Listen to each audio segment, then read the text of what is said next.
Hello दोस्तों, मैं आज इस वीडियो में आप सभी को एलआईसी के नए प्लान जीवन उमंग प्लान के बारे में बताने जा रहा हूं, जिसका प्लान नंबर 945 है। तो ये एलआईसी का एक ऐसा प्लान है जिसमें एलआईसी आपको आपकी बेसिक समय सूट पर 8% जल्दी के गारंटी रिटर्न देता है। इसमें आपका गारंटी रिटर्न मिलती है, साथ में यहाँ मैच्योरिटी होने पर आपको एक लमसम अमाउंट मिलता है। इस इंश्योरेंस प्लान के खास बात यह भी है कि जब तक आप 100 साल के होंगे तब तक आपका यह इंश्योरेंस कवर मिलता है, या फिर आप कह सकते हैं कि आपकी पूरी ज़िंदगी इसमें इंश्योरेंस रहता है। तो आइए सबसे पहले हम जानते हैं कि कौन कौन इस पॉलिसी को ले सकते हैं। उसके बाद हम एक एग्जांपल लेकर समझेंगे कि इसमें कितना प्रीमियम देना पड़ेगा, कितना मैच्योरिटी अमाउंट मिलेगा, कितना डेथ बेनिफिट मिलेगा। तो मिनिमम एज की, यानी कि इस प्लान का लेने के लिए मिनिमम एज कितनी होनी चाहिए, तो वो यहाँ पर दी गई है 90 दिन की। यानी कि 90 दिन के बच्चे से लेकर आप इस प्लान को ले सकते हैं।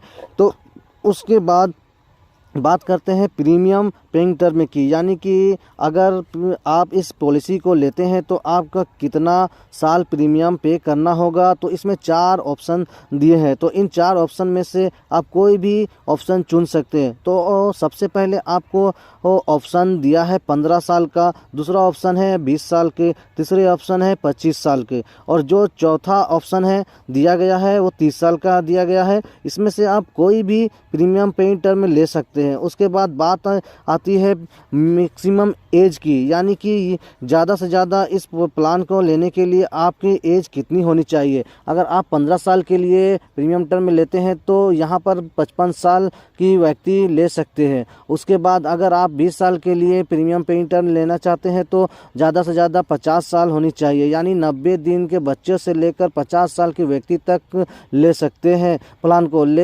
इसी तरह से यहाँ आप 25 साल के लिए लेते हैं तो आपकी उम्र 45 होनी चाहिए। इसी तरह अगर आप 30 साल के लिए प्रीमियम पेइंग टर्म लेते हैं तो आपकी उम्र 40 साल मिनिमम होनी चाहिए। उसके बाद हम बात करते हैं मिनिमम समय सूट के, यानी कि कम से कम इस प्लान को लेने के लिए कितना समय सूट होनी चाहिए। तो यहाँ पर दिया गया है 2 लाख का ले सकते हैं। उसके बाद बात आते हैं मैक्सिमम समय सूट की, तो इस प्लान का आप ज़्यादा से ज़्यादा कितने का यह बीमा आप ले सकते हैं। नो लिमिट है, आप कितने का भी आप ये बीमा ले सकते हैं।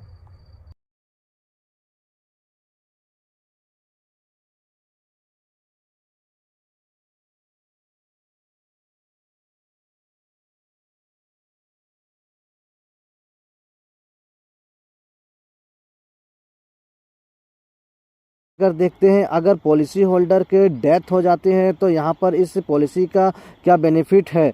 तो यहाँ हमने माना था कि जो आपकी उम्र 35 साल है तो पॉलिसी शुरू होने के बाद कभी भी आपकी डेथ हो जाती है तो यहाँ पर आपकी पॉलिसी का सम एश्योर्ड मिलता है, जो कि हमारा एग्जाम्पल में 5 लाख का अमाउंट था। कि कभी आपकी डेथ होती है तो 5 लाख मिलता ही है, मिलेगा। साथ में जितना साल भी आपकी पॉलिसी चला है उसका भी बोनस आपको मिलेगा। इसका भी हम एक एग्जांपल लेकर देखते हैं। तो मान लेते हैं पॉलिसी शुरू होने के 5 साल बाद पॉलिसी होल्डर की डेथ हो जाती है, तो उस केस में लगभग बोनस जो आपको मिलता है वो 1,37,500 रुपये जो आपको मिलता है। यहाँ पर डेथ के केस में 6,37,500 रुपये मिल जाएगा। इसी तरह अगर पॉलिसी होल्डर के 10 या 15 साल में डेथ होता है तो उसी हिसाब से आपको बोनस यहाँ आपको मिलेगा। इसके साथ साथ आपका सम एश्योर्ड मिलता है, उसके बाद आपका पॉलिसी ख़त्म हो जाती है। आइए अब बात करते हैं, पॉलिसी होल्डर डेथ एक्सीडेंटल के कारण होता है तो उसे केस में आपको क्या बेनिफिट मिलता है। अगर पॉलिसी होल्डर का डेथ एक्सीडेंट के कारण होता है तो 5 लाख का अमाउंट आपकी पॉलिसी में और ऐड कर दिए जाते हैं। हमारे केस में सम एश्योर्ड होता है और पॉलिसी होल्डर के डेथ 39 साल में होता है, तो 11,37,500 रुपये का अमाउंट डेथ केस में मिल जाता है। तो यहाँ पर LIC एक और बेनिफिट दिया है। LIC कहते हैं या आप हमसे किस्त में अमाउंट इंस्टॉलमेंट में ले सकते हैं। अगर आप चाहें तो इसे किस्त में ले सकते हैं। अगर आप चाहें तो आप 5, 10 या 15 साल की इंस्टॉलमेंट में ले सकते हैं। काफ़ी लोग यहाँ पूछते हैं कि इस पॉलिसी में रिस्क कवर कब से शुरू हो जाता है, यानी कि डेथ क्लेम कब से मिलना शुरू हो जाता है। तो उन लोगों को बताऊंगा कि अगर आपकी उम्र 8 साल या 8 साल से ज़्यादा है तो पॉलिसी शुरू होते ही रिस्क कवर शुरू हो जाता है। लेकिन अगर आपका बच्चा 8 साल से कम है तो पॉलिसी शुरू होने के 2 साल बाद या जब बच्चा 8 साल का हो जाता है तो यहाँ पर रिस्क कवर शुरू होता है। यानी कि इन दोनों कंडीशन में से जो पहले हो जाता है आपका रिस्क कवर शुरू हो जाता है।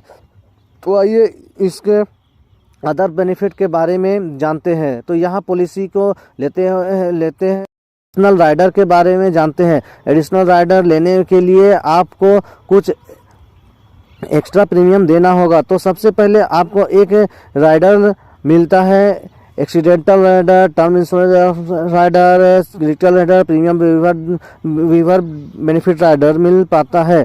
इसके लिए आपको एक एक्स्ट्रा प्रीमियम पे करना होगा। एक्स्ट्रा प्रीमियम पे करने के लिए इसे ले सकते हैं। अगर आप बच्चे के लिए लेना चाहते हैं तो प्रीमियम वेवर बेनिफिट ले सकते हैं। अगर आप एक्सीडेंटल बेनिफिट लेते हैं तो आपको आपकी सम एश्योर्ड के हिसाब से पूरा मिल जाएगा।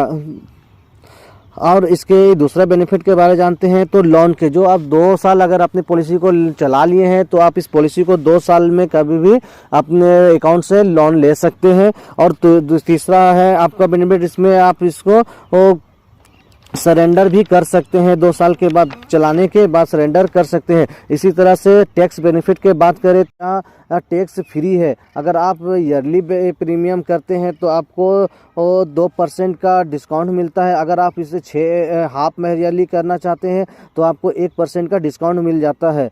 उसके बाद बात आती है रिवाइवल की, यानी आपकी पॉलिसी बंद हो जाती है तो आप कितने साल में अपने पॉलिसी को चालू कर सकते हैं। तो यहाँ पर आपको 5 साल का टाइम पीरियड मिलता है। 5 साल के अंदर आप अपनी बंद पॉलिसी को चालू कर सकते हैं। तो यहाँ पर आपको एक स्पेशल रिवाइवल और बेनिफिट मिलता है पॉलिसी सरेंडर की। अगर आप अपनी पॉलिसी सरेंडर करते हैं तो प्रीमियम टर्म के बाद तो डेथ के बाद तो जो अभी आपकी डेथ बेनिफिट है तो उसका 90% तक आपको यहाँ सरेंडर वैल्यू मिल जाता है। अच्छा लगा है जो हमारे चैनल में तो दोस्तों लाइक और सब्सक्राइब जरूर करें।